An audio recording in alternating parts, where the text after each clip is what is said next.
So, hello, and welcome to, I believe it is, we're getting closer and closer to Christmas. Welcome to Pot of the Dead. I am your host, Nicholas. With me, as always, are the two beautiful ladies, Stephanie and Natasha. Hello. Hello. On today's episode, we ended up watching the 2015 film. I believe it's called Alice Through the Loki Glass or something like that. No, we watched Crimson Peak, directed by Guillermo del Toro. What are your guys' history with this film before we really start getting into it, if you have any at all? Go for it, Tasha. I have no history with this movie. It's very short and sweet. Did you stay awake? No, I did not. How the fuck do you... How many times did you fall asleep? Just once. Once? Just once. Well, that's impressive. Okay. Yes, that's not bad. and when I went back to rewatch it, I stayed awake. Thank you very much. So okay, that's good. Okay, that bodes well. Other than some of the other movies, that's like 4 times. Right. Unacceptable. This is dog shit. This is unacceptable. You have just ingest some caffeine. I do some calisthenics. I can't. I don't. What it is, I can't sit on the couch. I can't be comfortable. As soon as I'm comfortable, I fall asleep. Because the funny thing is, it's always towards like the end of the second act to the third act that I fall asleep. So it's like when shit starts to get exciting and I'm just, I can't make it. Yeah. Nick and I were talking and I was like, how many movies has Tasha stayed fully awake for that we've watched? And I was like, I think 2. 2? Yeah. 2? Yeah. Wait, no, she did. Oh, yeah. She did fall asleep during Scream. Yeah. I do remember. Yeah, at the end of it. Yeah. I think The Void is the only one that she stayed awake for. I think so, yeah. Yep. Wait, yeah, was it? What about Evil Dead 2? Oh, I fell asleep. I fell asleep during that. What? I'm just completely blown away by that. That's crazy. That movie's just so like a freaking acid trip in a sense. Like, not that I've had an acid trip, but you know what I mean. Yeah. You're missing out. I'm not. So, okay, my what history with this movie, Crimson Peak. So I did not. This is not my first time seeing it. This is my second time.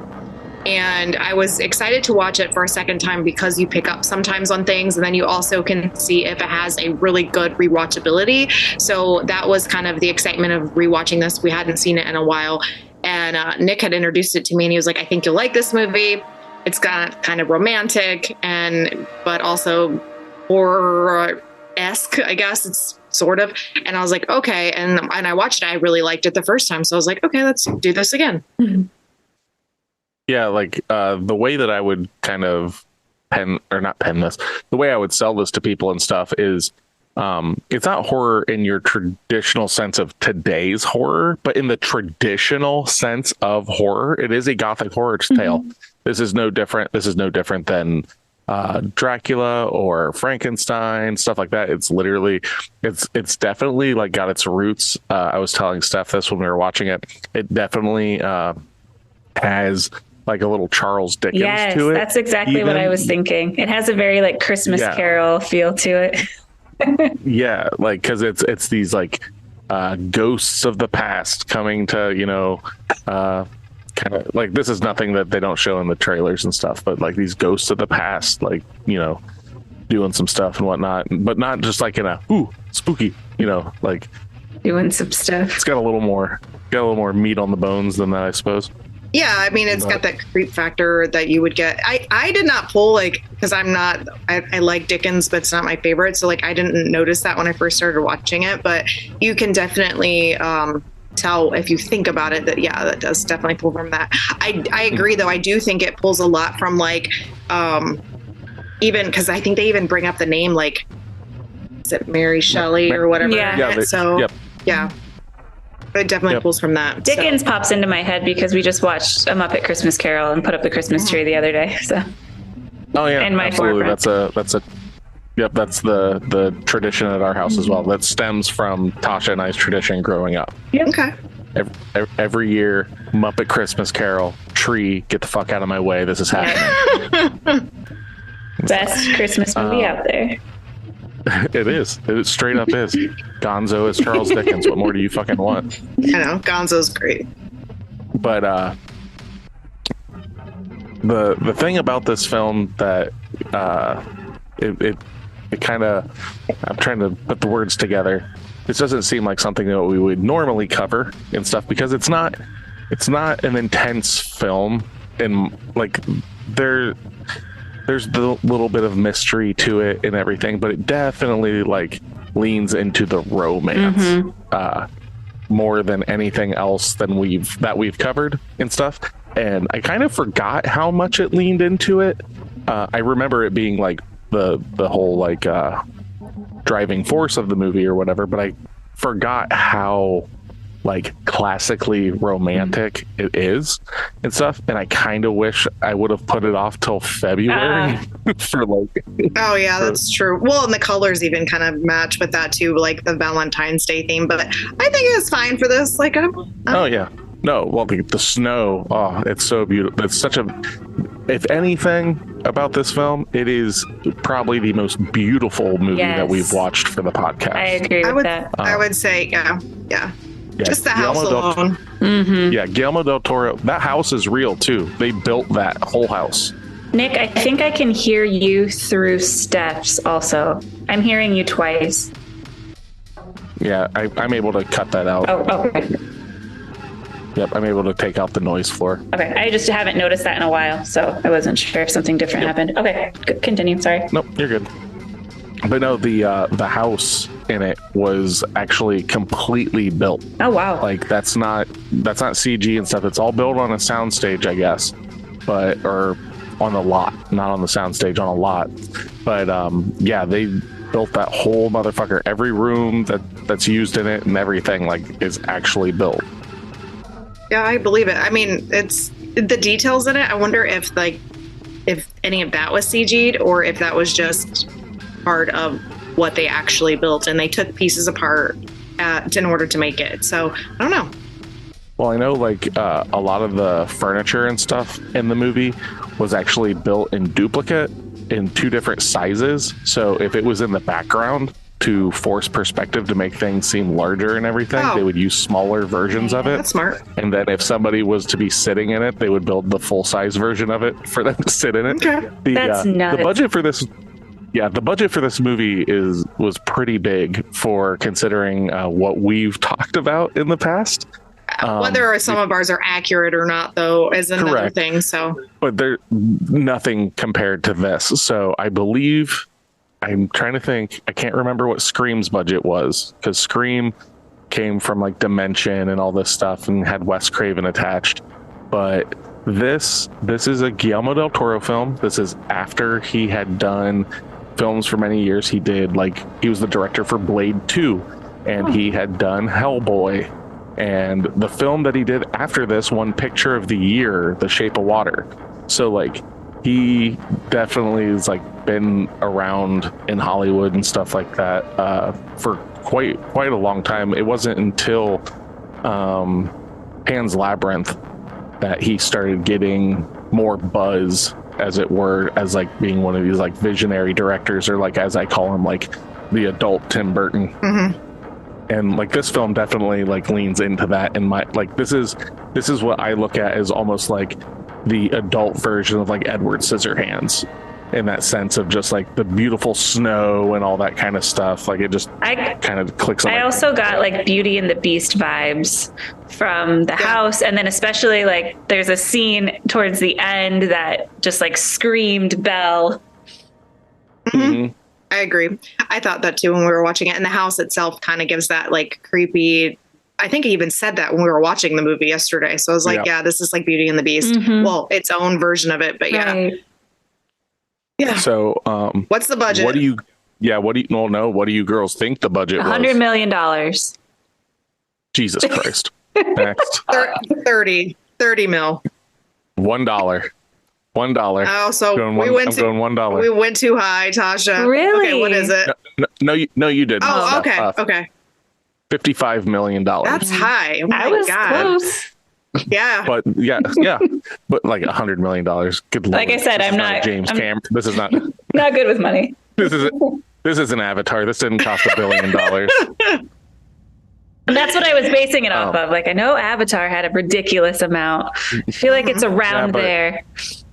Yeah, but Avatar's a masturbatory film that's just made to like stop it. Be like, look at what we can do. Here we go it's again. Beautiful. I know. Just because we can, we didn't think if we could, if we should. Yeah, that really screwed up.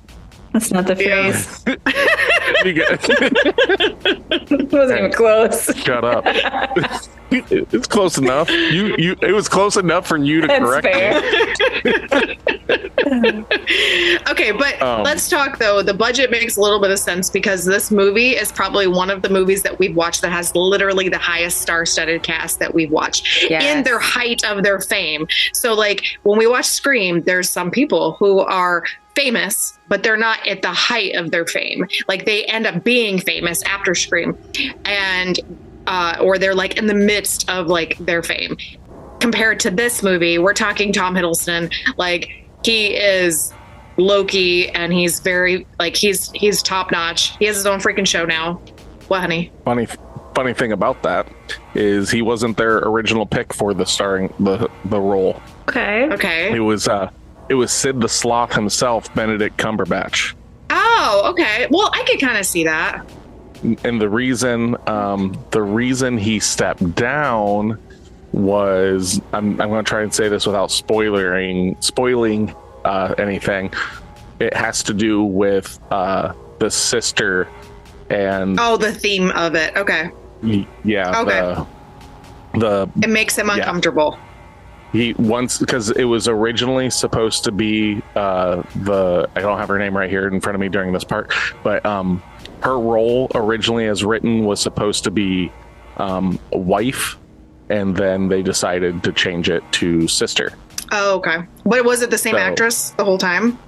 No. So, God, I wish I had her name right. Jessica Chastain. There you go, Jessica Chastain.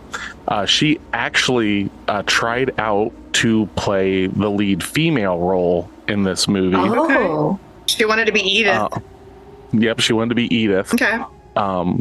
And they were like, well, let's try having you read for Lucille. The Lucille. There you go. I'm horrible with names. Yes, Allison. I finished it earlier today. Yes, Allison. Yep. But the lead female role, like, so there were two roles that were already signed on, and we got quote unquote second string. So Hiddleston was going to be Cumberbatch. Okay. And then Alice in Wonderland, that was originally going to be Emma Stone. Oh, I think we talked about that. Yeah. Emma Stone probably would have done okay in this role, but I really like the girl who did this one. So I think Emma Stone would have done this role better because, like, personally, because I just feel mostly in this movie that Tom Hiddleston just acts circles around everybody in this movie. I don't agree with that. Acts circles around Edith and her character. But I think he and Jessica Chastain do a phenomenal job together. I agree. That's exactly. Yeah. Because like you can't, like, the sister part, like, Jesus, she acted the fuck out of her part. Like, damn. I mean, I don't even like her character, but damn, she did good. And obviously Tom's amazing in everything he's done. So like, it fit his, like, even like aesthetically, it fit the theme, like the way he looks, because he's very androgynous almost looking. But the fact that like Benedict Cumberbatch was going to play that role, I would not want to watch this movie. Right. Like, I don't really care like for him. I was going to say, I don't think he's that. Well, I don't think he's an attractive man. Which, granted, we just talked about this on an episode recently about women and stuff, but the point of this character is he's supposed to be like this, like, charming, attractive man. Yes, charming, attractive. And Benedict Cumberbatch looks like fucking Sid the Sloth. I'm sorry. I love him. I don't agree with that. You love Sid the Sloth? Do you love Sid the Sloth? No, not really. But I like Benedict Cumberbatch. I can just see that he probably wouldn't fit this role as well. Right. But I think like the aristocratic, the like intelligent side, but exactly, he doesn't have that like allure, that like sex appeal that Tom Hiddleston has. You kind of need that. Well, see, Yeah. And that's the thing too, is like, I know Tom Hiddleston as Loki and stuff like that, and then going through his like backlog of movies and stuff like that, I don't really know him from much else other than Loki and this. All right, I'm all so like the whole like sex appeal thing, other than him being like handsome or whatever, like if you hadn't seen this film, I don't think he's like necessarily attractive as Loki I do. or anything like. You're so full of crap. My God. I'm full of crap. Okay. Anyway, but no, like in this movie, I can see where somebody could be like, "Oh, look at him!" Like with his top hats and his double-breasted dapper suits. Yeah. Yes, that's finely tailored, but you can tell it's 10 years out of style. Yeah. He's very dapper in this. That's what. Yeah. But I watched him in Only Lovers Left Alive, which is like a vampire movie, and he was amazing in that. Isn't the female lead in this also in that film? I don't think so. Tilda Swinton is the lead in the other one. In that one, yeah. And then he was in Kong, and I liked him in that. And what else was he in that I've seen? I don't like any of the King Kong films. He's just, and no matter what he does, he as a person is a very attractive person. So no matter what role he plays, he's got that going on for him. So whether he's like Loki and he's a mischievous god, or he's playing this guy or playing a vampire, like Tom Hiddleston's just hot. So yeah, it's just one of those things. It's one of those things where it's like, mom needs a bottle of champagne in 30 minutes. Tom Hiddleston's on the TV. He does, and it's weird because he's not, I wouldn't call him like the most classically attractive person. He has this charisma about him, and like I remember watching like interviews and stuff with him when he was like getting out of like the Avengers movies and all of that, and like he is exceptionally likable. Like he's kind of like Paul Rudd in that way. It's like you just like Paul Rudd because Paul Rudd's Paul Rudd, and like you just and he's a good looking guy. And you can't really explain it other than Paul Rudd never ages. Now we're gonna lie about Paul Rudd's attractiveness on this podcast. I mean, he's good looking, but like, oh my God, I can't explain it. He's not like your traditional like super sexy guy. Like he's just attractive and charismatic. Give me a Tommy Lee Jones any day. the bottom of a work boot. Jeez. Charisma will take you very far. Being charismatic. It will. Yeah.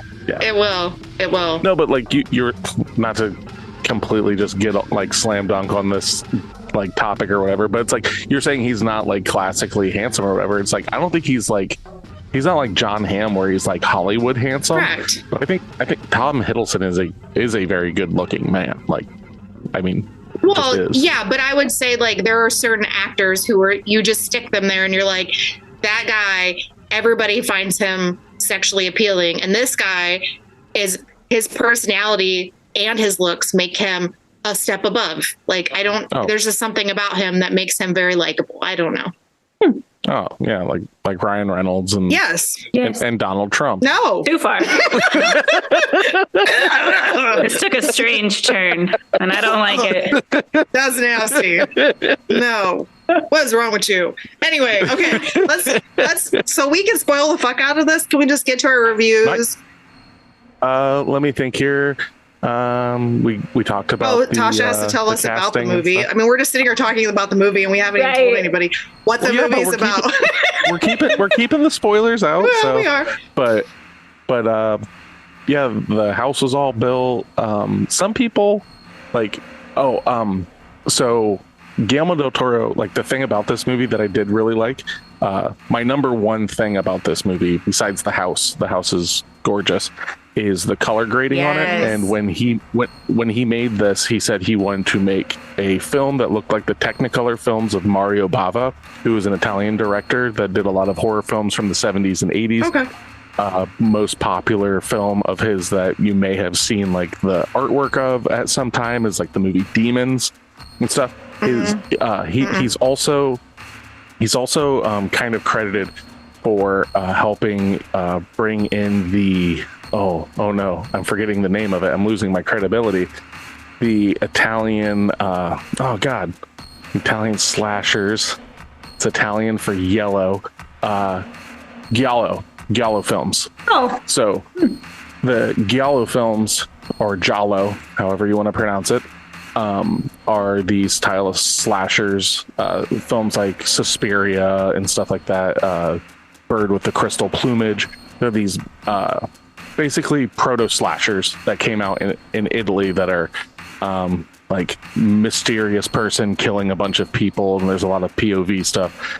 Anyway, Mario Bava and Dario Argento and stuff, they would have all this dramatic, heavy colored lighting that like make things seem like dreamlike and all this stuff. And that was one of Guillermo del Toro's influences during this film, was he wanted to make it look like a Mario Bava film. And there are definitely some scenes in this that are just striking because of the lighting, like the hard reds and gold at the same time, or the jade greens in certain things. Like that's almost like Guillermo del Toro's like signature color to me. It's like that jade green that he puts in a lot of his movies.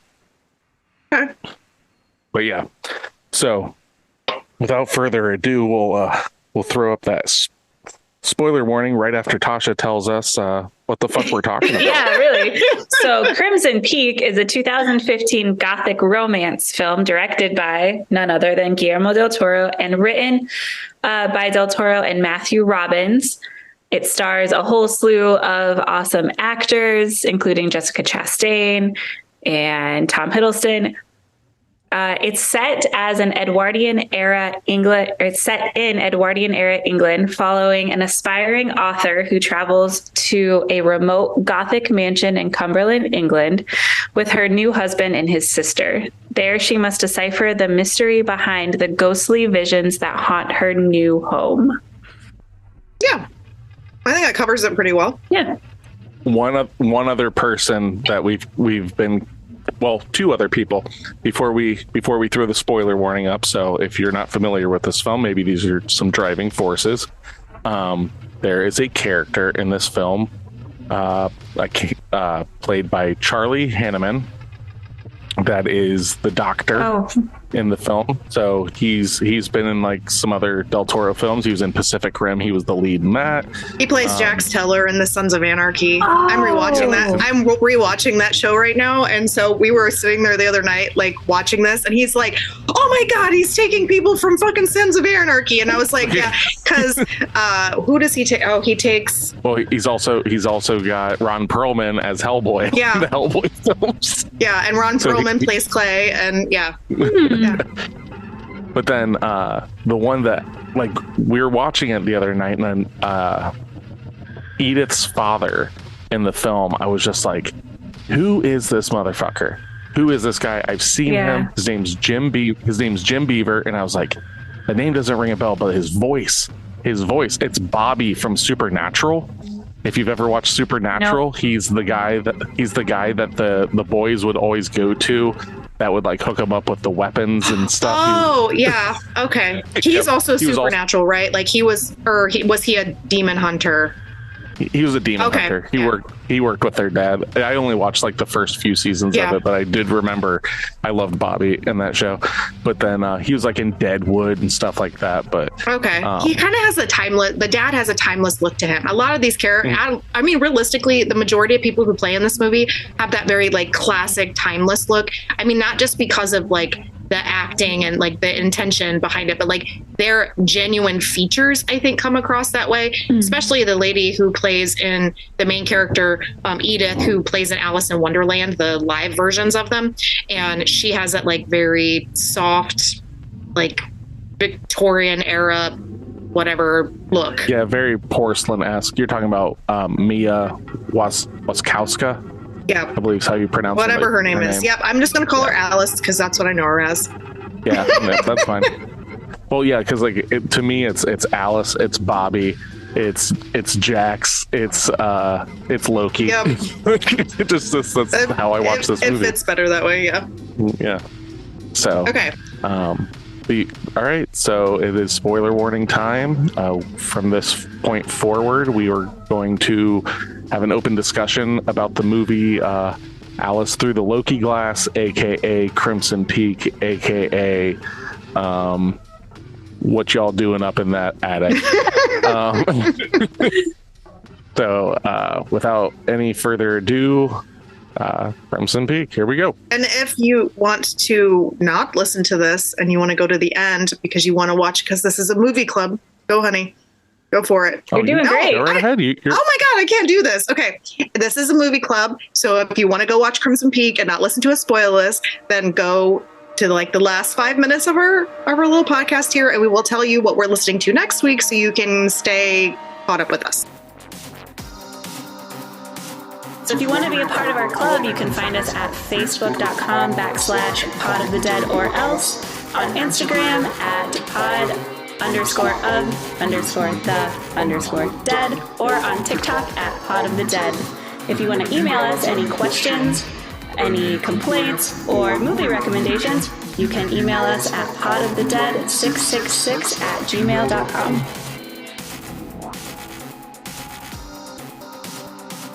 Round of applause. Yay, thank you. You did great. No, that's your new job. No, you I get don't. to do movie club. I don't want to do that. You were already doing it before you realized you were doing it. You can't make me do it. I knew he was missing it, and I was like, I'm not going to be like, honey, do this. I guess I'll do this. Okay. Yeah. So we need reviews. Which one do you want to read? Which one do you want us to read first? I think for the most part, as far as I'm concerned, that we're all going to probably give it favorable scores. The movie. Yeah. So let's go the 10 out of 10 first. Okay. And then we can talk about the 1 out of 10. Yeah. This is a perfect blend of 21st century filmmaking with an early 20th century setting. The story is romantic and passionate and draws you in like a tale from Bronte or Du Maurier. There are subtle homages to both. Although Jane Eyre / Rebecca thing has been done a lot before, here things are fresh and evolving, and soon with the supernatural aspect, things do have on a different feel. That is that's something. I even read this beforehand, and it's still hard to read. Also, some tongue-in-cheek humor with the portrait of Mother. The filming and sets, quite, quote, woman in black, especially the mansion, are quite stunning and worth seeing on the big screen. The details will be lost on the small screen. It isn't often that a written-for-screen story is so good. The cast is perfect. Mia was already a terrific Jane Eyre, and is the only one I could think of the role of a naive American heiress, Edith. Tom Hiddleston, as the Thomas of English baronet who sweeps her off her feet, is as creepy as a vampire. Jessica Chastain is beautiful and owns the screen as his sister Lucille. What a terrific role for her. Charlie how do you pronounce his last name? I think it's Hunnam. I think so. Charlie Hunnam is a little lacking in expressiveness as the doctor friend who cares for Edith. Good use of music, both piano and score. I haven't been a huge fan of Guillermo del Toro's more child-oriented monster and children movies, but this movie is enjoyable for grown-ups. Be warned, the climax is more scary than I expected, and that's the modern touch to this movie. Worth watching. Yeah, I agree with that. Yeah, I do agree with the Charlie Hunnam thing where it doesn't matter. I haven't seen the King Arthur movie he did, so I can't talk about that one. But him as Jax, him as the Doctor in this, and him in Pacific Rim, his voice and everything, he just kind of plays the same character all the time. He doesn't embody a character. He just kind of like wears the clothes and does the job. Yeah, I think he's okay as an actor. He's not my favorite character in this or in Sons of Anarchy, but he does do good in the King Arthur movie. But it's also a thing that there's like also more people around him that build up his storyline. So yeah, I would agree. I think he might actually be better if he was acting in his native accent. Correct. And he didn't have to Australian. If he didn't have to keep trying to have an American accent, he might be able to emote better. Yeah, there was him and Mia are both Australian, and then Tom I know is He's British. English, Yeah. and then I'm not sure about Chastain. I imagine she's American because I was gonna say I've heard of her. Not that I haven't heard of the others. Anyway, He's American. but Okay. yeah. But something that I did find funny is Charlie and Tom have a little bit of history in the past. They both tried out for the same role years ago, and neither of them got it. Was it they both for tried, Thor? They both tried out for Thor. I knew it. Oh, that's shocking. And could you see Tom Hiddleston as the Almighty Thor? No. That's terrible. No. But obviously he got to come back to read for Loki. Right. But yeah, I saw that. I was just like, are you fucking serious? Like, Yeah, I saw him in an interview once talking about that, how he tried out for that. And I was like, what? That's adorable. Come on here. Yes. We will fight Yeah, them. because he's like petite. Like, Yeah, he's very pencily. Yeah. Yeah. I mean, Chris Hemsworth and Mr. Jax Teller, they look very similar. So I could see like where that would go with the blonde hair and the same physique. I do think Chris Hemsworth as a whole is a better actor. But like, and they're all Australian, so that's, or they're both Australian, so that's funny. Realistically, they're kind of one and the same. Every time I see Hemsworth in something, it's just like you think of him as Thor and stuff, but like at the same time, like he's not really putting on a lot in that. He's just kind of like wearing this suit and doing the thing. Yeah, that's a really good point. And have you guys seen the movie Heart of the Sea that he was in? It's like a Moby Dick. It's the Moby Dick one. Yeah, that was Moby Dick. Yeah, that one, he's a very big actor in that, and that does not make you think of Thor at all. Like, he does a really good job. Come back here, whale. Come back here, whale. I shall smite thee. Yeah, it's really good. Like, I was very impressed with his acting skills after seeing him in Thor, and I was kind of like, is he gonna, be one note? And he was actually not. He actually did a really good job in the movie, I thought. So, but I can't say that I've seen everything he's been in. So yeah. I mean, All right. Let's hear this. I guess we're spiteful 1 out of 10. I know. I'm hoping it's got at least pretty decent grammar, because sometimes these are pretty rough.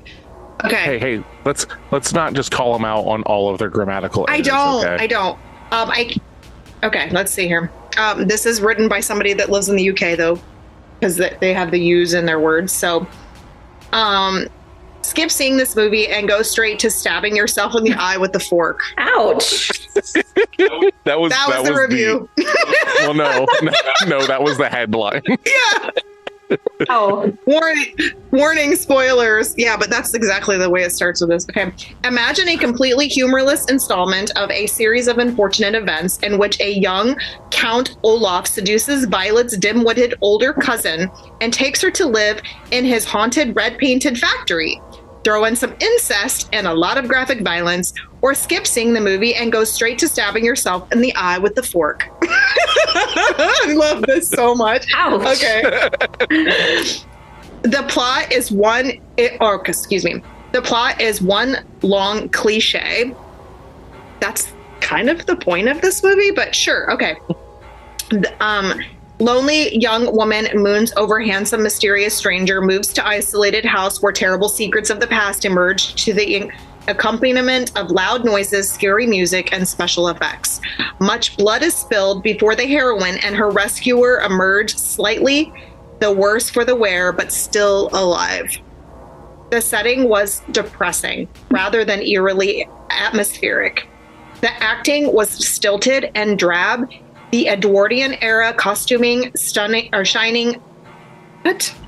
Okay, let's start this again. The Edwardian era costuming stunningly synthetic. Oh, absolutely really? beautiful. It was gorgeous. It was gorgeous.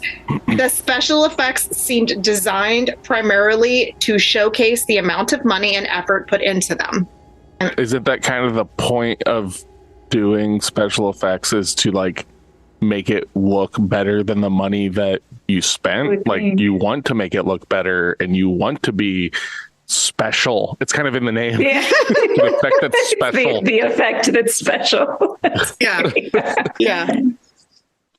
Oh. Was that the end of the review? That was our review. Yes. No. They kind of ended on like, they didn't really end it. It was just kind of like, I'm done talking and they're done. So. Like I can understand the stilted acting because like I do feel like that with Charlie and Mia. So I feel like some of that's intentional though. I don't. I really don't, just because I've seen them act before. I agree. I don't think either of them are that stellar of actors to begin with. Okay. But that's just me. I mean, everybody's got their own taste and stuff like that, but they definitely are not the first, second, or third person that I would choose to play these roles.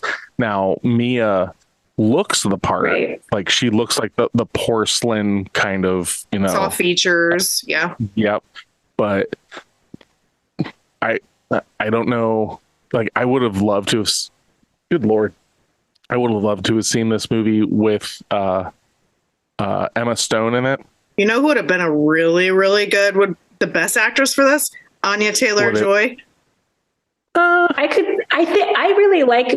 I could see her in it, but like realistically, I think Emma Watson would have probably been the best person for it. What do you think, Tasha? I think Emma Watson and Emma Stone are too strong of women to play this role. I like Mia's character because she is this fair. So fragile. Exactly. Yeah. Like she plays that character. She is that character. I don't like that character, but she's like this naive, But she totally has this thing though, where like, she's like, no, I'm going to be taken seriously and everything. Like at the very beginning of the movie, when she's talking about putting her book out and everything, she's very like has this very fuck the patriarchy kind of vibe going on and everything. And once Tom is in the picture, that kind of goes away. Yeah. And I don't think that would have gone away if it would have been somebody else. I don't think it really would need to, like, necessarily, like, for what happens in the oncoming weeks, months, or whatever, however long she's there. I don't think you need to be a fragile person to. We're already past spoiler territory, so we're good here. To be fucking poisoned, like that's fair. I don't think she's a like. I don't look at her like I do look at her not as like the most like strong, independent woman or anything, but I look at it. My perspective of her as a character is like she was raised in this household. She's obviously privileged, and she was doted upon, and she has like this very naive mindset. She's never been in love. Like she doesn't have like any experience with that. So when this mysterious stranger comes in, which is very typical of like that the Victoria or like the writing of what they're talking about, like the Jane Eyres and stuff like that. Yeah, it has that Jane Eyre feel to it. Yeah, and like there's this dark underbelly concept of like all those stories. Like Jane Eyre definitely has that, and so like she gets swept away and falls in love and all of this, and I don't know. I think she fits really well with that character, and she builds up to like, you think she's strong, but she's not. She falls in love with him. She's like your typical like young, naive love affair, whatever. Right. And then she does eventually, though, I think she does get her backbone a little bit more, like as the storyline goes on. I mean, obviously at the end, she definitely does. And she goes searching through the house and all those things. So obviously she cares enough. Well, something that's kind of neat, though, talking about how like she gets that backbone and everything. Charlie Hanneman was kind of hesitant of taking on the role until Guillermo del Toro basically told him, it's like, well, you're going to play the damsel in distress in this movie. And he was like, oh, I'm on board for that. until I read that, I was just like, okay, right on, like she saves him. And then like when he says that, I'm like, oh, he kind of is. He kind of comes in, he gets fucked up and everything. And then fucking, I want to say Esther. What's her fucking name? Edith. Yeah. Esther.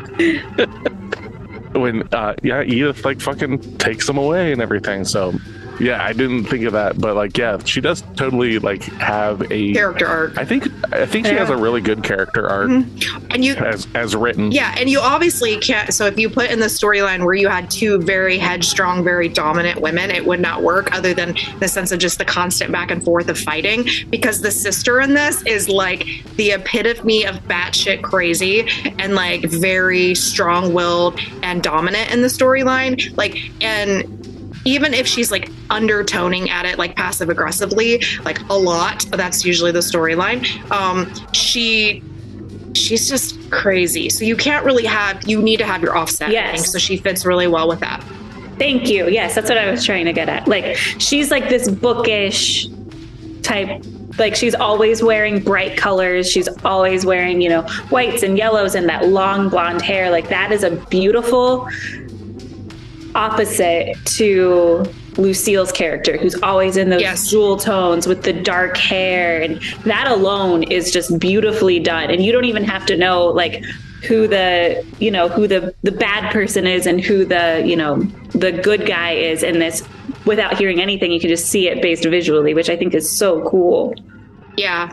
Well, and the other thing I thought was really cool, and I was telling Nick about this when I was watching it, that they actually match Edith, is that the sister's name? Yeah. Lucille and Tom Hiddleston's character. I always forget. I think is his name actually Tom in the movie? Thomas. Okay, yeah. Yeah, it's Thomas. So both of them have the same matching eye color in this movie. Like they even matched their eyes. I watched it and I was like, what? And I saw it again and I was like, that's kind of cool that they're playing it up at harsh. Like they both have dark hair. They both dress similarly. Like they fit that in that aspect, I guess. They definitely look the part of siblings. Mm-hmm. Yeah. Like definitely they have these similar facial features, like their nose, and like they've got kind of like wiry, thin kind of frames and stuff like that. Yeah.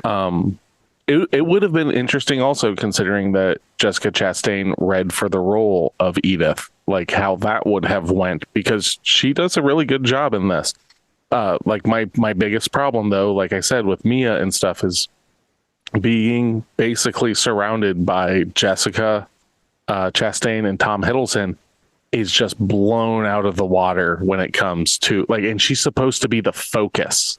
Realistically, but she's supposed to be the soft one. She's supposed to be the meek, the naive. She's not supposed to be the strong character. I know, but like I understand. I'm not talking about her character. I'm talking about commanding the screen.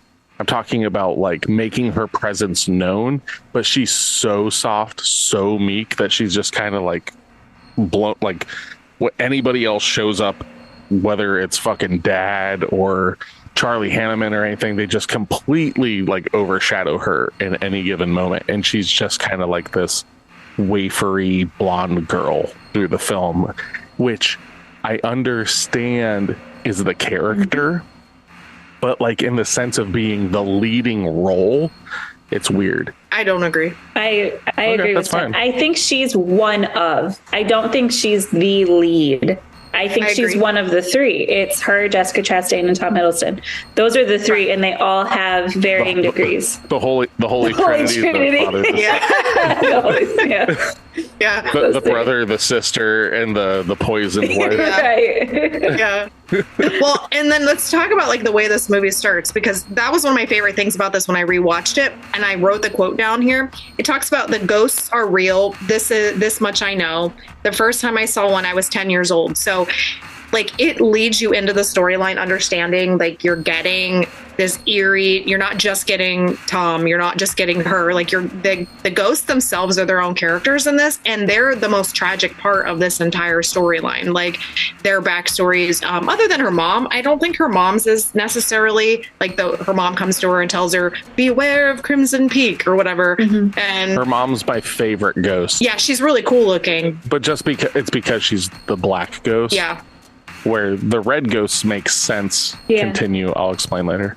Oh, the red ghost. Oh, yeah, they make complete sense. You're right. Okay. And the black ghost makes sense, too, because she died from the not the Black Plague, but the Black Fever or something like that. Mm-hmm. Oh, did they say that? They said she died from something like that, yeah. That's why she... Yeah. Okay, I didn't... Yeah, it was some type of disease back then. It was super contagious, and they got, like, either boils or they got deformed in some way, so they had a closed casket. Ergo, Okay. I think it like turned I do their remember skin that. black. So she didn't get to see her mom. I've seen this film like 4 times and I didn't pick up on that. Tasha Like, did though. That's right before she fell asleep. Black ghost must warn people. Out. Yeah. Snoring. Okay, so what did you guys think of the dad's character in this?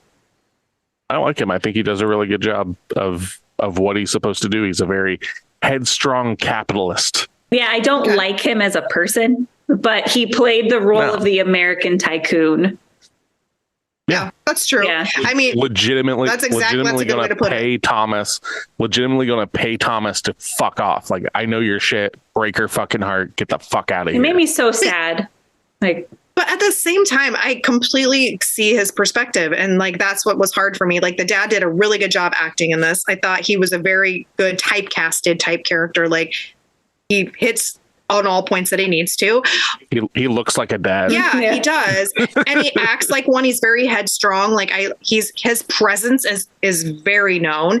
And I liked that a lot. He was, I like how she talked like how her dad had to dress like young because he was getting older and stuff. I thought that was sweet. Yeah. And I liked his character a lot in that sense. But at the same time, it's like, well, if you found out all the shit that he found out about Tom's character, would you not want to pay somebody off to get them to leave your child alone so they can move on? It depends. So at that point, he knew everything from like the private eye? Okay, I didn't realize that. Yeah, he hands them papers, and it's Tom's wedding certificate or marriage certificate. Okay. Yeah. Okay. So he knows that he's married still, and he's bankrupt. Yeah, Okay. he knows all this. And so he's doing the fatherly thing. It was like, here's some money, go the fuck away. I don't want you here. Like, and there was also the clipping from the newspaper that was in there too about how their mom died and how they were the only ones in the house, that kind of part. So like he was doing the fatherly duty, and then obviously he gets offed. And I forgot how graphic that was when I watched it this time. And I was like, that was way more graphic. Like there's 2 scenes in this movie that are exceptionally graphic, and that's one of them. That's why we're covering it. Like that's why it fits in here. If it weren't for those scenes, it's just a gothic romance. Mm-hmm. But the dad scene and the Tom scene are the Tom both, scene. Oh yeah. Yeah, you covered my eyes. I was like, tell me when it's over. I can't watch this. This is awful. I let out a very long groan for that entire just going, oh, God. The whole time as Drew's laughing at me. Like, it's so bad. Yeah, it's horrible. So, and then what else? Oh, we'll talk about it when we get into it later. So don't worry, guys. Yeah. Yeah. So what else are we talking about in this? Well, so it takes place in Buffalo, New York, and like I'm not very familiar with New York during the 1870s. So it looks fucking good. Yeah. I think they do a really good job though of like setting up this, like, he's not an aristocrat, but like, yeah, like you said, like this tycoon kind of guy brings Tom in front of the council of old white fuckers. Yeah. I do have written down, it's like Alice's dad's got some big boomer energy, but at the same time, he's pre-boomer. He's the OG, right? Yeah, he's original boomer. he boomers his head right through that fucking porcelain water basin. Okay, but I wanted, on his behalf, he is a self-made man, right? And he even said that. So he says. Yes. All self-made men say that. Okay, that's true. But he was talking and giving examples of where he started and how he got to where he is, and like, feel my hands. Yeah. Feel. They used to break rocks. Yeah, and like part of me is like, that's kind of cool, like in the sense that he came from that. This isn't like he earned. He actually earned his way. Well, he's a white man, so technically, okay. I earned my wealth on the back of slaves. Yeah. So let's we're not going there. So anyway, yeah, that's what it was. I know. Every white man in this era would have been like, yes, I'm a self-made man, but just by completely exploiting others. Like, it's even shown that he has black servants in the house and stuff like that when she goes to check in on stuff and everything. Like, these, like, this is post-slavery and everything, but like, indentured servitude was still basically just wage slavery. Yeah, well, for a very long time. So he but I liked that about him. Like, I thought it, like I said, I thought that fit really well, and I liked the dad's character because it was, you know, he did have a point with Tom, like, in a sense, like, Tom is an inventor, basically. It's like, that's the way it came across to me, and he was trying to Willy Wonka. kind of in his own weird wonderland. Yeah. And I'd pay to see that. Yeah. And I liked the scene where Tom came in and he basically whisks her away to this party that she wasn't intentionally going to go to. And the dancing with that candle was beautiful. And I was like, I probably would swoon over that too if you were going to dance with me and hold a candle to prove a point. And like, that kind of cemented their like romance. That dance scene with the wick was actually done, and the flame actually held the whole time. Oh wow, that's not CGI. But Tom did have to tell everyone it was a double wicked candle, so it was able to hold flame a lot longer because it was a thicker wick. Okay. It's still impressive. But yeah, that's all real. Yeah. Wow. Very much so. Yeah. I'm pretty sure British people are born able to waltz. 1, 2, 3, 1, 2, 3, contraction, and push the baby out. But yeah, so along this time, you know, Dad's telling Tom to fuck off and everything, and Dad gets got later on. He's in the bathroom, he hears some noise, and very much in a Mario Bava way, you see, like, this is straight up the Giallo film kind of thing. You just see a black leathered gloved hand grab his head and repeatedly smash it on a sink until the sink breaks in half, smashes his head through. I was not expecting it to be that violent. Yeah. It really took me out of this like love story vibe. Yeah. That happened, and then you're like, that's why. Yeah. I get it. Can't just be for the CGI ghost. Okay. Oh, face caved in. Got it. Yeah. We're on the same page now. Yeah. Well, and then when my thing that I kind of, I don't know, made me uneasy, I guess, is when they wanted her to like tell her that it's the body, and then she had to see her dad with his face like this, and they legit showed us again, and I was like, why can't anybody else identify as body? Well, that's part of the rules. Since when? Well, it's supposed to be next of kin. Yeah, but technically. My thought was his face is bashed in. How are you going to be able to identify him if he has no face? Yeah, I know what my father's sinus cavity looks like. Yeah. I know. Like fingerprints must not have existed or anything like that. Not really. 1877. Like, you're talking about way back. Yeah. So I mean, real deal. It's like, true. Did we know that germs were a thing back then? Probably. From the looks of those fuckers, probably not. I'm surprised that dude lived, like, because they even say he was going, what was it? He was going to turn 50? No, I think it was 60. Oh, okay. I thought it was 50. I was like, that motherfucker's had a hard life. No, I think it was 60. I just rode trains and fucking did heroin all the time. Yeah. Well, and then like the time from that happens to the time that she gets whisked away is like a blink of an eye. And then she's there, and we're in this house, and you're walking into this house, and it's like the most gorgeous crack den the world has ever seen. Literally. With the snow falling in the middle the whole time. Oh, God, it's beautiful. Yeah. And it's like, I don't even know how many stories this house is. It's just, and then that room, like, that's like off the side of their, what was it, like their playroom or whatever when they were kids, with all the moths. The nursery. Yeah, the nursery with all the moths. Like, the black moths. Yeah. That was insane. Like, and she was talking about that earlier, because I wondered why, like, this movie has a very unique way of portraying insects. Like, we have like the butterfly getting eaten by dying and then getting eaten by the ants, and then you've got the the black moths. And then there was another scene, I can't remember what it was, that was also similar. Oh, when she was like looking in a mirror or something and they were dying or something on they're like fluttering, like flies. It's like they're cold, like they're starting to go dormant.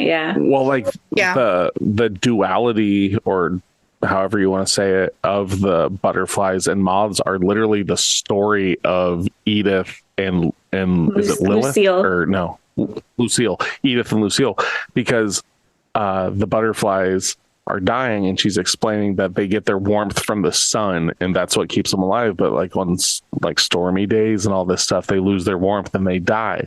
At our house, we only have black moths, and they're used to the cold and all that. And she asks, like, so what do they eat? And she says, sadly, butterflies. Like, it's straight up exactly like it's one and the other. Like, she is the butterfly, she is the black. Like everything in this movie is two polar opposites, and it's amazing. Yeah, I really was. And Tom's just torn between both of them. Really, literally, he's torn. He's torn between the only love he's ever known and the love that he wants. Right. Yeah. Well, and did that scene, like, because we've already done spoilers, Tasha, when that was revealed, did you already see it coming, like with the sister, or were you like, holy shit? Which scene are you talking about? Towards the end? The end. Yeah. The reveal. I saw that coming because they have alluded to it a couple times in it. I wasn't necessarily expecting to see it. But a hand job. But they did it tastefully, though. Yeah. Like realistically. Yeah, it was a tasteful attic hand job between siblings. Jesus. So I wasn't super shocked. I didn't know that that's what the ghost was pointing to. Like, hey, check this out. This is happening. But there were a couple other times, like when she got mad that they spent the night at the post office and things like that. So I knew that there was definitely like this big connection. I guess I didn't see like them actually acting on it. So it wasn't a giant shocker. Right. Yeah. Yeah. You could see it like up until that point of it just being almost mother and son, almost kind of, where it's just this it's like this protective, like, because that's kind of the thing is like after their mother is killed, she basically just took over that role and stuff, but then kind of went over the hill with it. Yeah. There was another spot. I don't know where I think it was after that. Yeah, it was after that because they got the machine to fit. And when she hugs him, it's a very like territorial hug. Like there isn't love necessarily there. And I don't get that motherly aspect of it at all. It's like, you are mine. And then that's when she mentions like, no, we did this. Like, this wasn't you and Edith. This was us. Like there's that very... Well, that's because...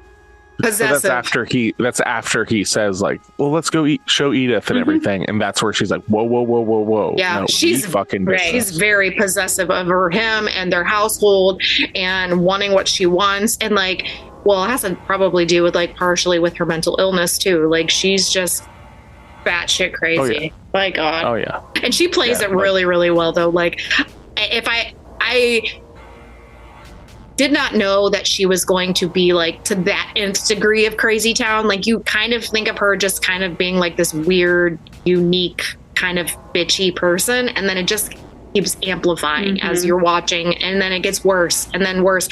And then the poisoning starts happening. And I thought that was brilliant to add that to this, like where it was like, it's going to warm you, like giving her the tea. And I was like, this bitch is killing you. Yeah, and I like those subtle nods where like she would serve the tea and like kind of pass it out or hold a cup, but if you paid attention, like no one else ever drank it. Or Tom would be like, no, I don't want it. And she would just hold the cup and like wait for Edith to take a sip of it, and then like she would put her cup down. I thought that was really well done. So it's like these subtleties that you, like you said, you have to pay attention to it to get that before it's like, boom, you're being poisoned. Yeah. Yeah. Yeah, and it gets to the point where she's like coughing up blood and is like super pale and just like damn near like delusional and everything, like just barely able to keep it.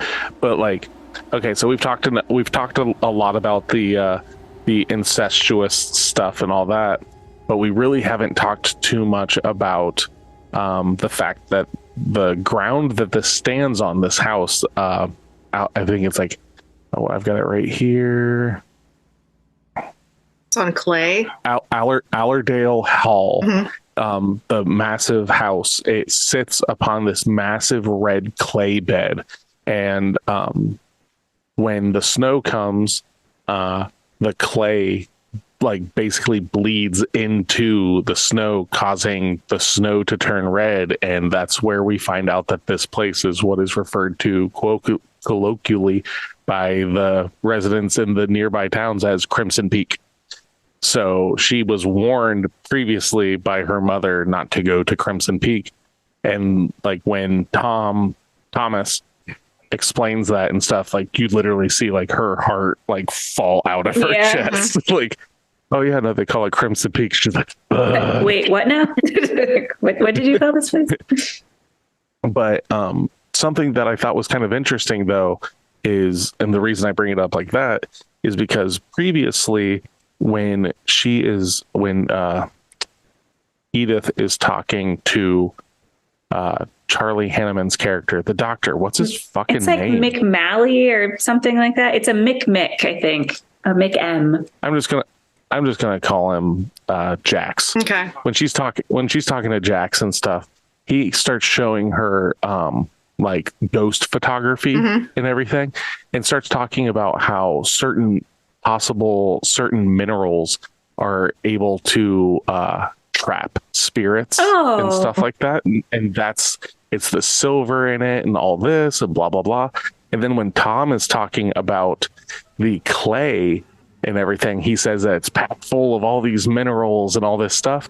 That's why this house is so fully haunted of these ghosts and stuff, and why they're so drenched in red, because their bodies are dumped into these clay pits and stuff like that. That's cool. So I thought that was really neat. That's like the ground. It's not that it's like, oh, it's an Indian burial ground. It's nothing like that. It's literally like the ground is enriched with these certain minerals that for some reason it keeps spirits nearby and everything. And I was like, that's fucking cool. So then the other two can see the ghosts too? Because I thought it was just Edith was able to see them. No, it's just Edith. Okay, so until the end. Until the end, which I think is kind of weak, but it kind of breaks the rules. But it does. It serves its purpose narratively, I guess. Yeah. But like, I think it was neat that they didn't just like do an exposition dump. They just kind of brought it up like through story beats, and it's like, oh, it makes sense. Cool. Why we're able to see. Yeah, but I wouldn't have even thought of that as like being necessary, only because these people died tragically. And so a lot of times when you see movies that the tragic deaths stay put because they don't have closure. And so like her seeing these people and them, the ghosts in this, which I really liked about it, is they're not bad. They're actually good. Yeah. And like, that's the Dickens part of it. Oh yeah, really that's true. Yeah. And I really liked that because it was like they were helping her. And then when she found those like recordings in the closet, they kind of showed her where that was. I liked that. And then those were creepy as fuck. Mm-hmm. And the breakdown of like all these women that have come before her, and like this is just the repetitive nature. But we were talking about this last night, and it was like, do we feel like genuine, other than at the end, that Tom's character actually had like really liked her or wanted her from the beginning, or was this just a means to an end? Because you get that feeling of like, well, he's done this multiple times in order to keep their household running or whatever, because obviously their dad squandered their fortune or something along those lines. Yeah, he was jet setting. Yeah, and his sister has fed all of like, that's part of the sad part about this, is like his sister has consistently fed him all of this bullshit, and over the years from childhood, essentially, from what it sounds. So he's believing all of this like through indoctrination, I guess, in a weird form. I always wondered, and what you guys thought, is it was his genuine interest in her, like was his interest in her genuine from the beginning, or was it just a means to an end that then built to something? I think it was a means to an end that then grew into something, because like Lucille had mentioned, like Tom had never slept with any of the other women. And I think that's a big part, because they slept together in the when they spent the night, when they spent the night at the post office. So I think like something started to grow. I think at the beginning though, she was just another target. Mm-hmm. And I think it was a lot earlier though than, like, it was well before she got to the house that he starts falling for her. You think? Yeah, I think it's more along, like, because he's very hesitant about the paycheck thing and having to break her heart. I think that's about, like, I'm not saying he's in love with her, but I think that's right around the time where he's just like, fuck, I really don't want to do this. Because even like from the get-go, she's fucking the sister says like, why her, like, she's so young, like, you know, there's all this stuff that's like from the get-go. So I don't know, like, I think it's right around that time. I don't think it's so much once they hit the house. So like at the dance, something like that. Yeah, like it's almost like that. Oh shit. Gotcha. Like, this was originally like supposed to be that, and now I feel something. We're gonna go through with it and see what happens. Maybe I can talk my crazy sister out of it. Yeah, maybe we can just run away, you know, like that whole idea and stuff like that. I don't think she gives him possibilities. Like, the other women probably didn't. Like, she's a dreamer, that character is. And so like, she's like, we can do this, we can do that. And she kind of feeds into that. And he really hasn't had that egg cracked open for him, because all he has known and been told and been indoctrinated into is this household and this family and whatever his sister has pushed on. So when he gets to have these moments with her, he gets to see his life in a different light that he really hasn't gotten to do his entire life. Mm-hmm. Yeah, and you're right, because he mentions when they're in the attic that she's different than anyone else. So giving him that like different perspective, because that's when I was thinking it started to form. Obviously, because they're physical with each other, like they start making out up there. Yeah. So I thought like that was kind of where the switch was flipped. Was already at the house, but they were giving each other fuck me vibes like well before that. I felt like obviously like it could have went one way, you know, because he's playing her or whatever, but like there was just some stuff that I was just like, oh no, he's kind of picking up on this. And like you could just kind of see a lot of like when the ladies are like kind of bickering a little bit and stuff, you can see him kind of like shoulders drop a bit and everything. Like he's just like, oh, I just want to be with my wife. Like you can tell that he's like leaning into that kind of stuff. Well, she's encouraging to him, and I think that's something he lacks in his life. Like there's this woman that believes in his dreams, is there to support him, wants to be there, gave up her life, did all of these things, and is, you know, believes in him and has feeding that ego part of him that he probably doesn't have. And like, so when he shows her the toys that he's made and she's like gushing over those and like all of that, it's almost like this inner child of him that's like come to life because he's been living in squalor essentially. Like this house is gorgeous, don't get me wrong, but it's falling the fuck apart. Yeah. But there is a fucking hole directly through the center of this house. It is snowing inside in the basement. Yeah, the foyer has snow piling up in it, and the wood of the floor is rotting so much that if you step in spots, the clay beneath it drips into it. Yeah. It's not a good What house. was your favorite scene? My favorite scene, hand job in the attic. Oh my God, no. No, actually, my favorite scene is when Tom, like, and I'm not kidding, I just think that this is the best acted scene in the film, is when Tom is giving her the business about her book being shitty on the staircase. I think that is the best scene because it's just like him just railing her about it, and she's like, stop it. It's like, no, we're not even finished here. He just keeps going, and she's like slaps him in the face and everything. It's like that, like when dad says break her heart, he's like, all right, I'll show you fucking heartbroken. Yeah, that's true. I don't know if that's my favorite scene, but it is really well acted. There's a lot of like cool visual scenes, but like when it comes to the acting, because like every time you fucking see that house, that's awesome. Every time you see a ghost, that's awesome.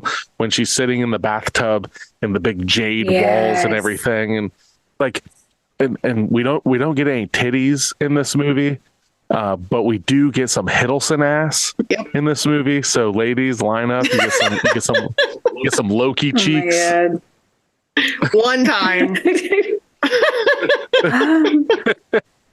I don't know if I have. I don't think I have a full scene, but I really like when towards the end, like when Lucille's running into the kitchen to grab like the knife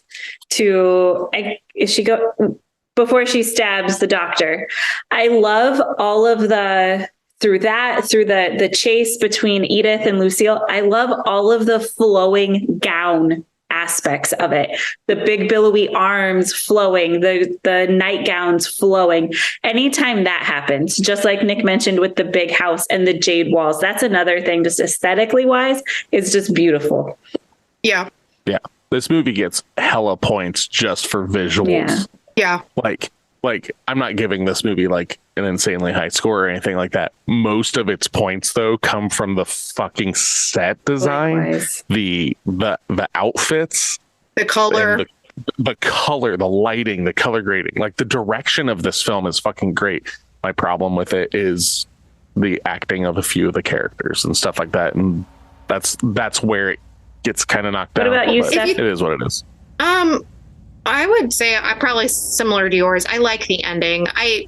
The one thing I noticed, and I'm just thinking about this aloud right now, is that the end of the movie, it definitely was the peak of the story. Right. So like sometimes we get it in the middle of a movie, sometimes it, and then it starts to wind down. This movie literally hits a fever pitch at the end and then it's just done. Yeah. So like the last 10 minutes. Yeah, it definitely hits hard there. And I like it. I love the ending just because the scene with the shovel at the end is just I heard you the first time. Yeah. Well, and she's fighting her, and I love the knife where she grabs it and then it slides through her hand and you see it. Yeah, she grabs the blade with her hand so deep that she's able to pull the knife out of her hand. I love that. It was so good. And like all the blood on her hand, and like the ground's bloody, but it's not really bloody. It's like the clay that's coming through the snow. It's just beautiful. The only thing I didn't like about that scene at the end was because Tom's character is dead. And I was really sad that he died in this because he gets stabbed in the face. And that's another scene that I really like. Not necessarily all the stabbing, but the emotion that's there. Like that's like she has just lost all control. Whatever bit of her was keeping her reined in was gone. And she doesn't even realize what she did after she killed him. Correct. And that's just so heartbreaking. It's pure rage on her side and pure confusion and bewilderment by Thomas. Because when it's happening, he's just it's literally sad. A kid being punished for something he doesn't understand that he did. Yeah. And then Steph closed her eyes as sister stabs brother directly through the cheek. Yeah. It just leaves the blade there. Oh my God. And then he sits down and pulls the blade out and you see his eye fill with blood. And there's just one bloody teardrop as he's just in shock. And then she grabs him and is sobbing on the ground. I didn't watch any of that because the stabbing, I was like, oh, it's going in, closing my eyes. I'm like, tell me when it's done. Tell me when it's done. Tell me when it's done. And he's like, it's almost done.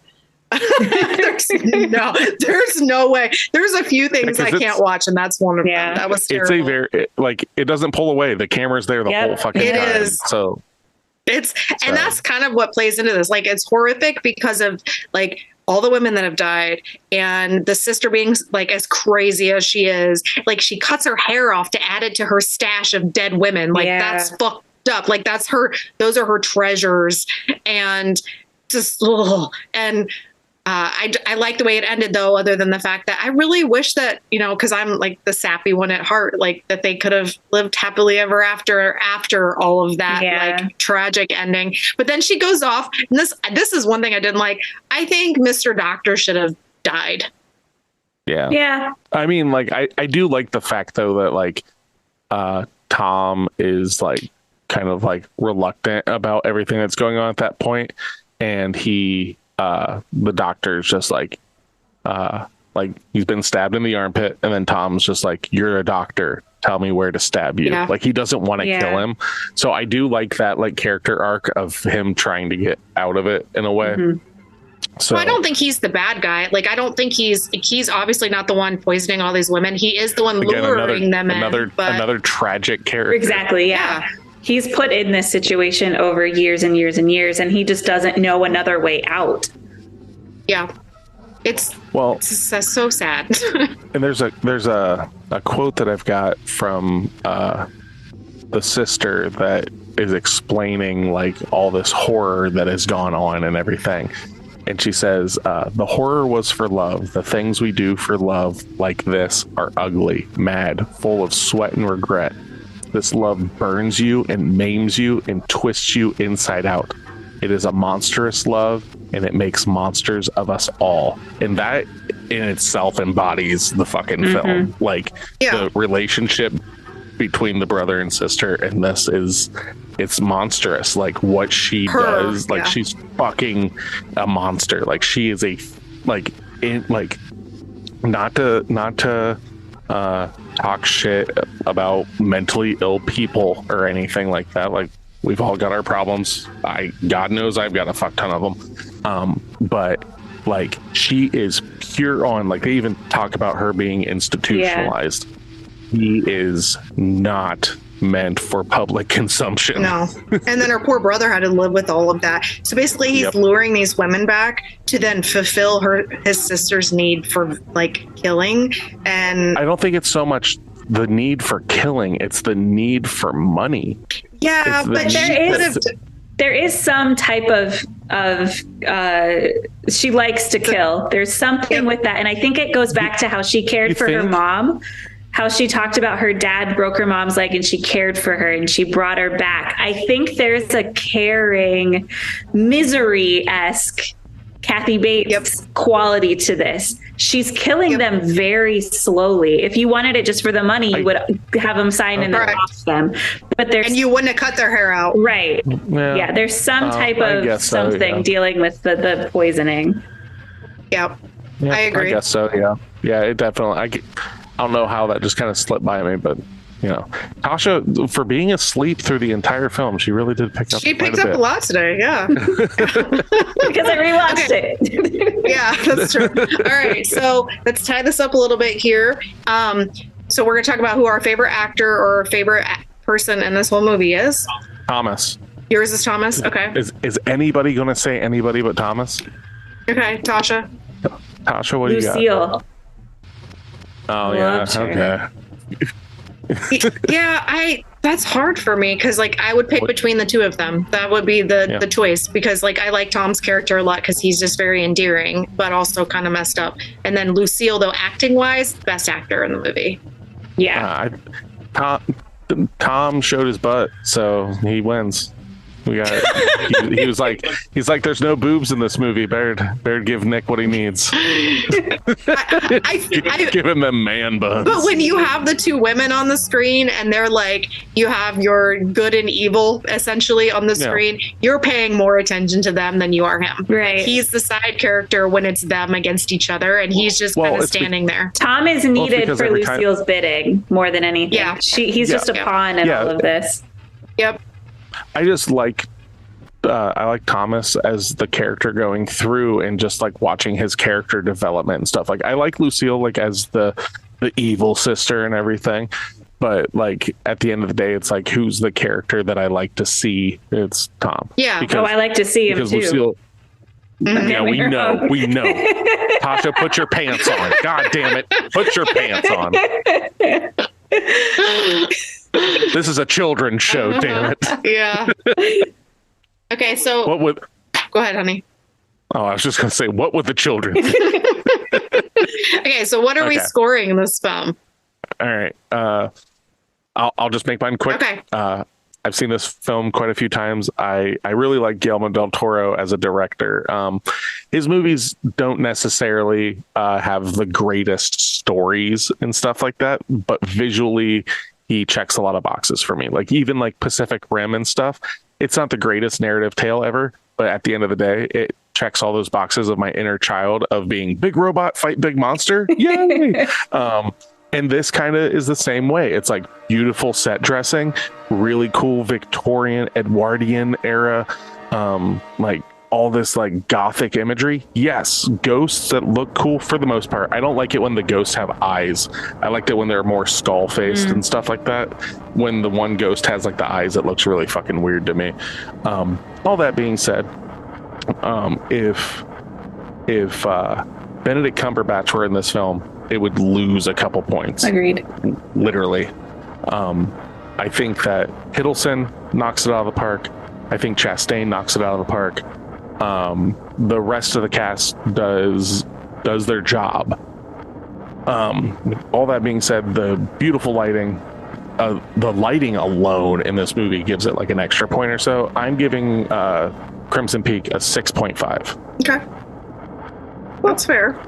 What do you got, Tasha? So along a lot of the same lines as Nick, right out of the gate, I loved the period of it, the Victorian aspect of it, the bright colors, like all of those things just instantly tied me in. I wasn't a huge fan of the like sound design. I didn't really like a lot of the scoring in it. It made it feel very Disney, especially at the beginning. So that kind of took me out of it for a bit, but it also, that's why I keep thinking of it as like Beauty and the Beast, where like Maya's character, where Edith is Belle, and like the beginning is her being Belle in the city. So I wish the ghosts were more translucent and more like wispy.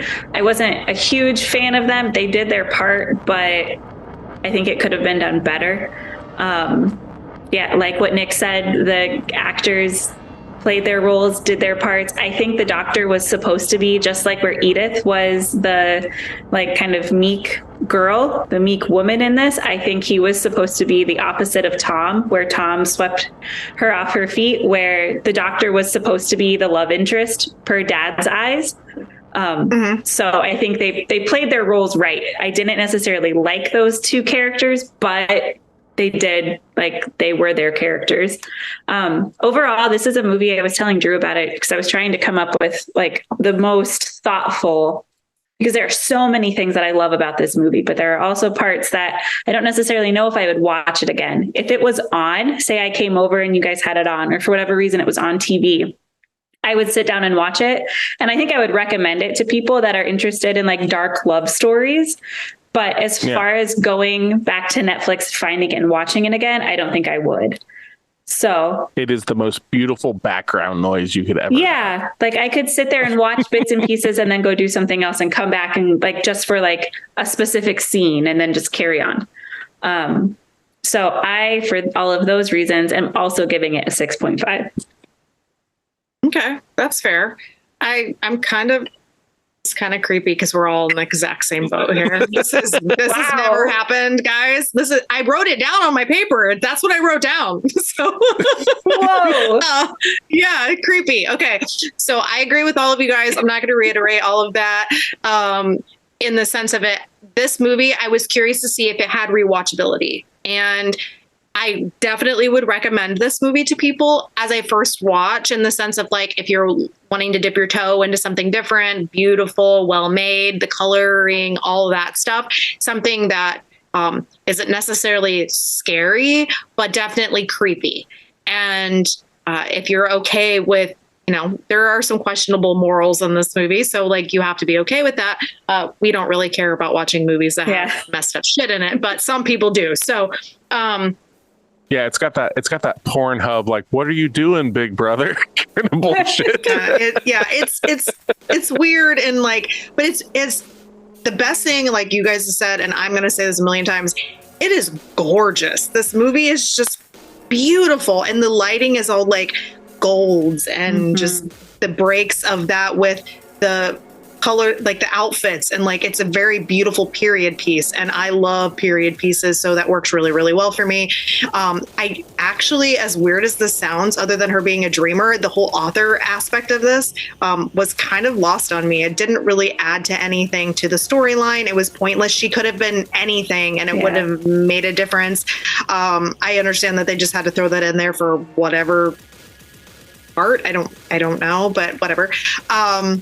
Maybe for them to have their initial reaction, like their interaction with each other. That's how they first met. Maybe, I don't know. But yeah, I gave this also a 6.5. Well, I can do that math. Okay. I believe we got a 65%. Yeah. Good job, honey. Yeah. So that's a pass. Yeah. It's definitely. I think most people would like this film. Yeah. Yeah.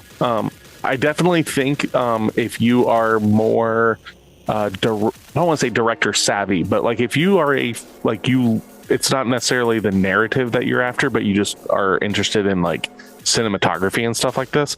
This movie is a fucking clinic.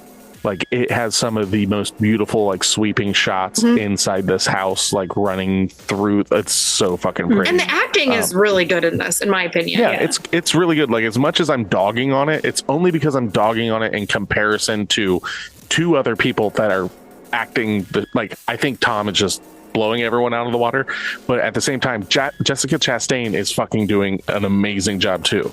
Like they steal the show for sure, without and I keep going back to the other characters are supposed to be that way, so they're doing what they're supposed to be doing, and they're doing it well.